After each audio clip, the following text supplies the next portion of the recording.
लखीमपुर खीरी के गोला गोकर्णनाथ राजेंद्र गृह स्टेडियम में जनसभा को मुख्य अतिथि योगी आदित्यनाथ मुख्यमंत्री उत्तर प्रदेश ने लोकसभा खीरी के प्रत्याशी अजय मिश्र टेनी के समर्थन में जनता को संबोधित किया, जहां मुख्यमंत्री योगी आदित्यनाथ के भाषण सुनने के लिए हजारों की संख्या में लोग पहुंचे।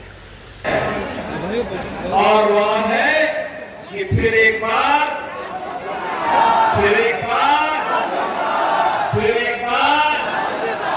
मोदी सरकार का मोदी सरकार के बारे में जो यह स्वर गूंज रहा है, ये वैसे ही नहीं है। जब जनता जनार्दन से पूछते हैं कि आखिर इतना उत्साह उमंग का कारण क्या है, तो एक ही बात कहते हैं। जनता जनार्दन कहती है कि जो राम को भाए हैं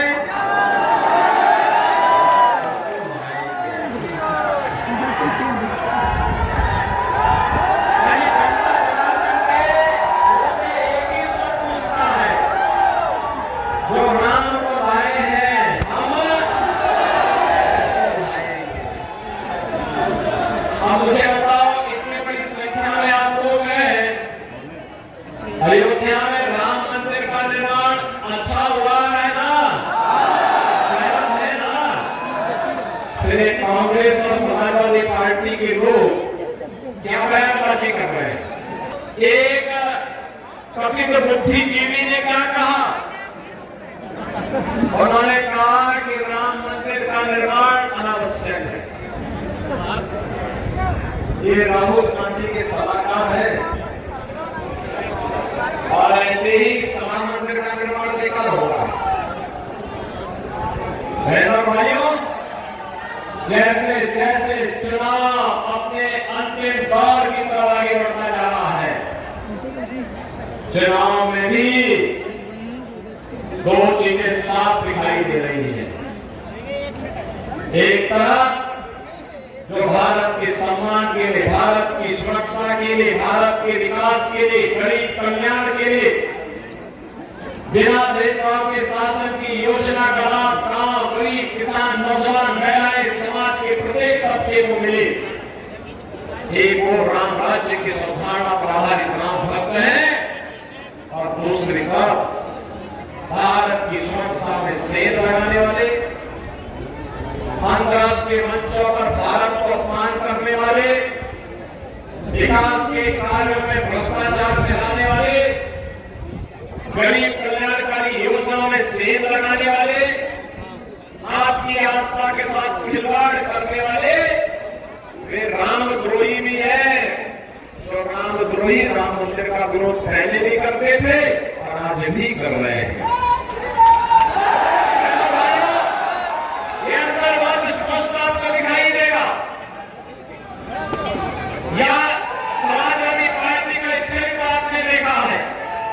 ये पहली बार नहीं हुआ। समाजवादी पार्टी को एक और राम भक्तों पर गोली चलाती थी और दूसरी तरफ राम मंदिर पर, अयोध्या में राम जन्मभूमि पर, काशी में संकट मोचन मंदिर पर,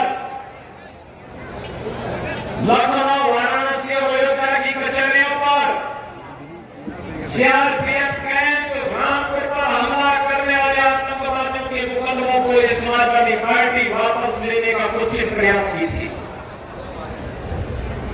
इनकी मंशा तो वही थी, और तो आप हैं कि आपने मंसूबों को पूरी तरह धराशायी रख कर दिया है। अन्यथा ये लोग आपकी सुरक्षा में सेंध लगा। और मुझे बताते हुए प्रसन्नता है। अच्छा मुझे बताओ, आप में से कितने लोग हैं जिन्होंने अयोध्या में राम मंदिर का दर्शन किया है? काफी बड़ी संख्या है, काफी बड़ी संख्या है। और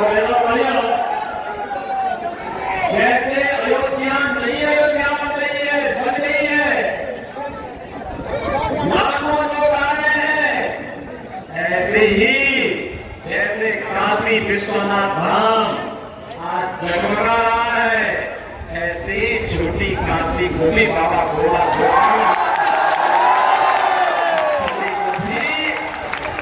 हम लोग उसी सुंदरीकरण के साथ जोड़ने का काम करने जा रहे हैं।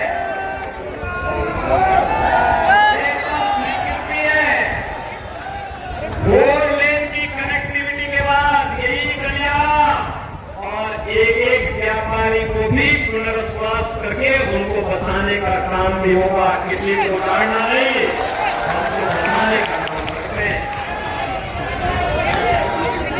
भाइयों, यहाँ केवल राम भक्त नहीं कर पाएंगे, राम द्रोही नहीं कर पाएंगे।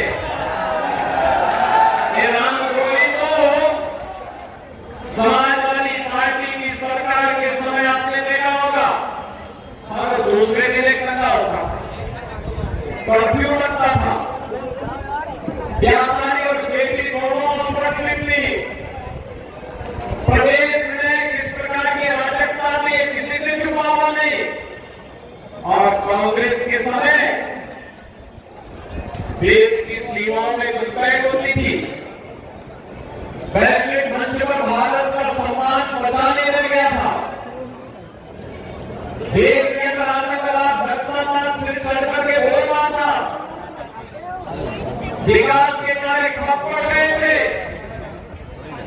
और कहना भाई यही नहीं, विकास के कार्य भी ठप थे और गरीबों को मिलने वाली जो सहायता है ना, आज तो 80 करोड़ लोगों को फ्री में राशन, 60 करोड़ लोगों को आयुष्मान भारत में 5 लाख रुपए की स्वास्थ्य बीमा का कवर, 50 करोड़ गरीबों के लिए जनधन अकाउंट, देश के के घर में उज्ज्वला योजना का सिलेंडर, 4 करोड़ गरीबों को मकान, ये लाभ मिल रहा है ना, ये मोदी जी ने। भाइयों, 2014 में आपने लड़ाई दी, संजय मिश्रा टेनी जी को आपने भारी बहुमत से विजयी बना के भेजा। आपने स्थानीय स्तर पर भी भारतीय जनता पार्टी के विधायकों को चुनकर के भेजा। श्री अरविंद गिरी यहां से चुनाव जीते थे, रोमी सानी पलिया से जीते थे, ये सभी हमारे विधायक चुनाव जीते हैं। आज अमन गिरी यहां पर विधायक हैं और हमारे सभी विधायक मिलकर के, सभी टेनी जी के साथ मिलकर के लखीमपुर खीरी के विकास के लिए कार्य कर रहे हैं।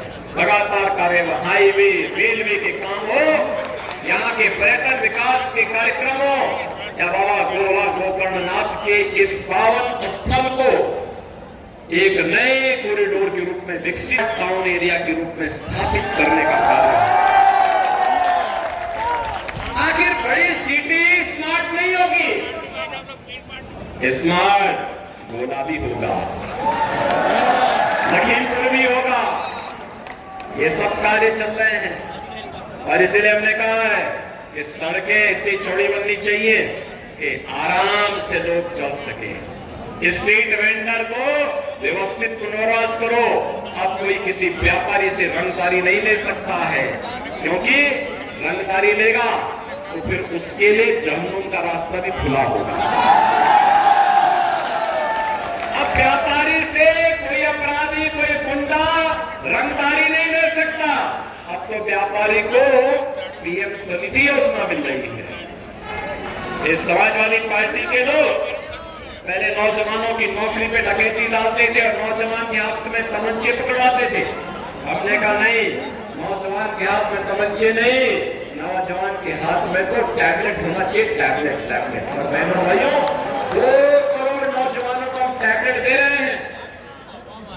हमारा युवा भी स्मार्ट युवा बनेगा, दुनिया के अंदर उसकी धमक होगी, दुनिया के महत्वपूर्ण इंस्टीट्यूशन में उसकी पकड़ होगी और भारत दुनिया का नेतृत्व मोदी जी के नेतृत्व में करेगा, इसमें कोई संदेह नहीं।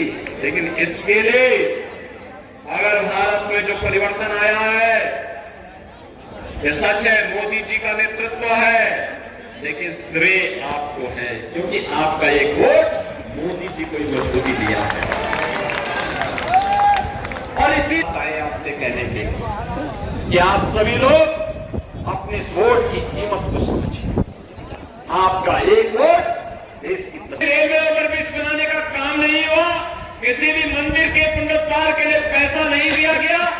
आज तो इन सबके लिए ये डबल इंजन की भाजपा की सरकार पैसा दे रही है और पैसे की कोई कमी नहीं है। विकास कार्य के लिए, गरीब कल्याण के लिए कोई कमी नहीं है। आपको इस बात का आश्वासन देते हुए आपसे मैं अपील करूंगा, आप आपने 14 और 19 में से अजय मिश्रा टेनी जी को चुनाव जिता करके भेजा है। आज फिर मैं आपसे अपील करने के लिए आया हूं, मोदी जी को तीसरा कार्यकाल भारत को दुनिया की एक महाशक्ति के रूप में स्थापित करने के लिए देने के लिए यहां से उत्तर प्रदेश से 80 की 80 सीटों पर कमल खिलाने का कार्य हम लोग कर रहे हैं। 80 सीट पर 80 कमल की माला, और उसमें से लखीमपुर खीरी भी एक है। इसलिए कमल खिलाना यह हम सबका दायित्व है। आप सहमत हैं?